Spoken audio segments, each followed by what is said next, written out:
Salam. Atabatan TV YouTube kanalının hormatly tamaşaçylary.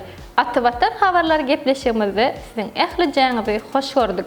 Hormatly tamaşaçylarymyz, Türkmenistan aviakompaniyasy Belarus uğru boýunça ýürüti uçar gatnawyny amala aşyrmagy meýilleşdirýär.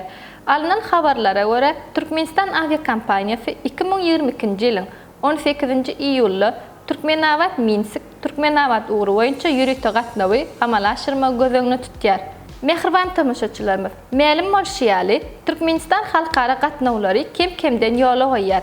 Häzirki wagtda Birleşen Arap Emirlikläriniň Dubay, Russiýanyň Moskwa hemde Tatarstanyň Kazan şäherlerine adaty gatnawlary ýola goýuldy. Türkmenistan Türkiýe uğru boýunça ýürüti gatnawlary Türkiýanyň Türk Hawa ýolları aviakompaniyasy hem amala aşyrýar. Bu aviakompaniya soňky gezek şu ýylyň 2-nji iýulynda Türkmenistan uğru boýunça ýürüti gatnawyny ýerine ýetiripdi. Dün hem habar berişimiz ýaly Türkmenistan aviakompaniyasy 2022-nji ýylyň 17-nji 21-nji iýulda İstanbul uğru boýunça ýürüti gatnawy amala aşyrmagy gözüňde tutýar. Mehriban ýaşlar, eger de araňyzda daşar ýurtda bilim almak isleýänleriňiz bar bolsa, onlar resmi namalaryň terjimesi üçin makul hyzmat terjime merkezine ýutup biljekdiňizi ýatladyk geçýäris.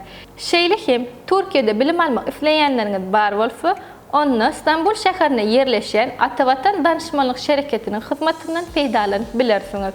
Hormatly tamaşaçylarymyz, eger de siz ýurdumyzda bolup geçen täzeliklerden ilkinji bolup habarly bolmak isleseňiz, Atabatan TV YouTube kanalyny iýerlemege dowam ediň. Şeýle hem özüňize gerekli peýdaly maglumatlar almak isleseňiz, Atabatan Türkmenistan halkara jurnalyny atabatanturkmenistan.com saýtyndan okap bilersiňiz.